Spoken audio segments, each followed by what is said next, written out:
요셉을 알던 왕이 죽었습니다. 그리고 요셉을 알지 못하는 왕이 등장했고, 이 왕은 이제 이스라엘에게 호전적이지 않았습니다.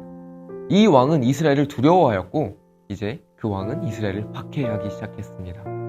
온갖 고된 노동과 노역으로 인해서 이스라엘은 힘들고, 그리고 각종 억압에 의해서 이들은 하나님 앞에 부르짖는 것 말고는 할 수 없는 그런 상황에 놓여 있었습니다.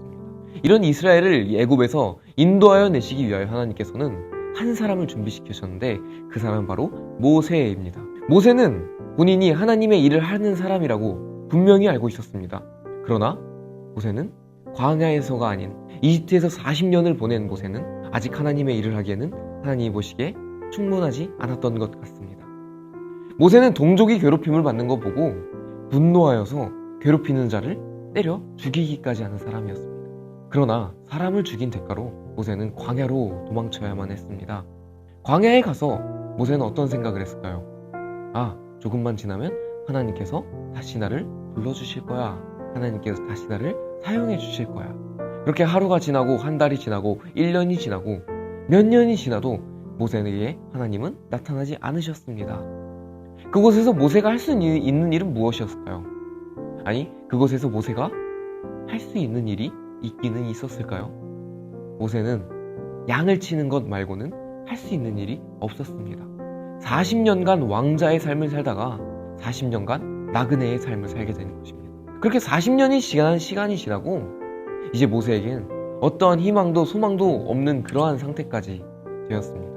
그러던 어느 날 모세가 양을 치던 날인데 호렙이라는 산까지 가게 되었습니다.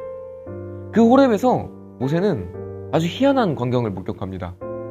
나무에 불이 붙었으나 그 나무가 불에 타지 않고, 불이 붙었으나 나무는 여전히 멀쩡히 있는 그런 광경을 목격하게 됩니다. 모세는 그 광경이 너무 신기해서 가까이 다가가서 살펴보고자 합니다. 그때의 음성이 들려옵니다. 모세야, 모세야. 모세가 대답합니다. 내가 여기 있나이다.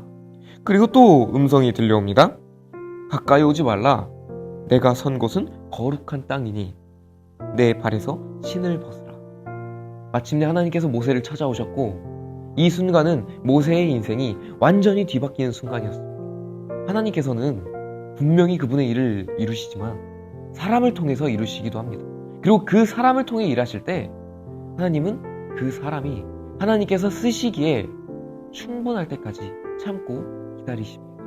모세에게 광야에서 40년은 하나님께서 사용하시기 위한 사람이 되기 위한 준비 과정이었던 것이고, 그리고 모세는 마침내 애굽에 들어가서 바로에게 말하여서 애굽에서 이스라엘을 인도하여 낼 사명을 가졌지만, 모세는 예전에 그 사람이 아니었습니다. 40년 전 모세는 자신만만했고 자신감이 넘쳤고 무엇이든지 할 수 있을 것만 같은 그런 열정적인 사람이었습니다. 그러나 40년 후에 80세 노인이 된 모세는 완전히 다른 사람이 되었습니다.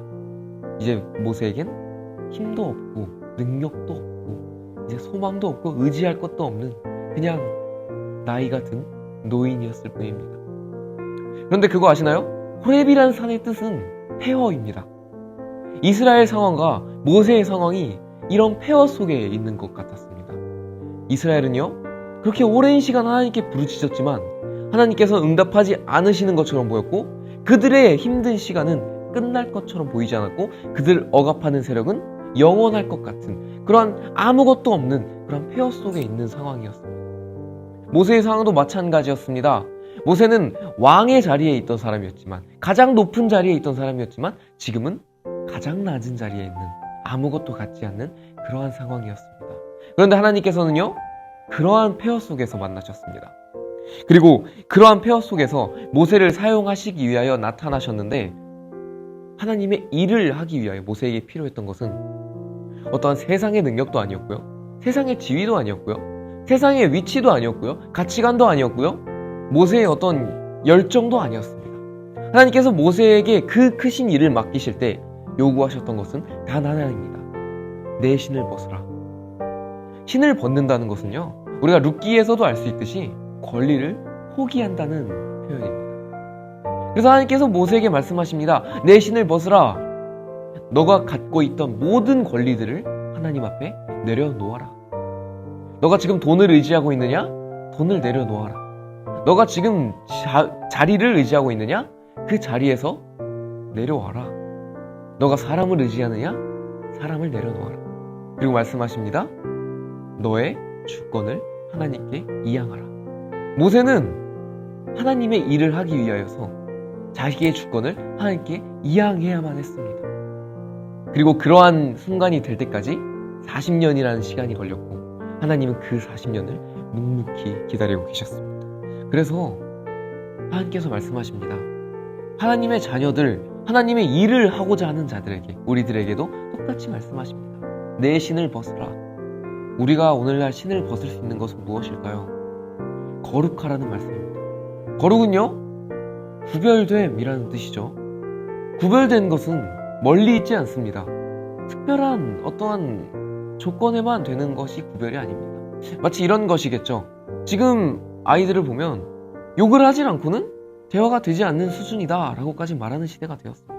그러나 정말 하나님의 사람이라면 하나님이 나를 구원하셨고 나를 이끄시고 나를 사용하실 것이라는 믿음이 있다면 세상은 다 그렇게 하더라도 나는 구별되어 거룩한 언어를 하고, 그리고 나는 세상은 모두 다 그렇게 생각하여도 나는 구별되어 하나님의 생각을 하고, 세상은 모두 다 가는 길이지만 나는 구별되어 하나님의 길을 걷는 것. 그것이 거룩함이고 신을 벗는 행위고 하나님께서 우리에게 요구하시는 단 한 가지입니다.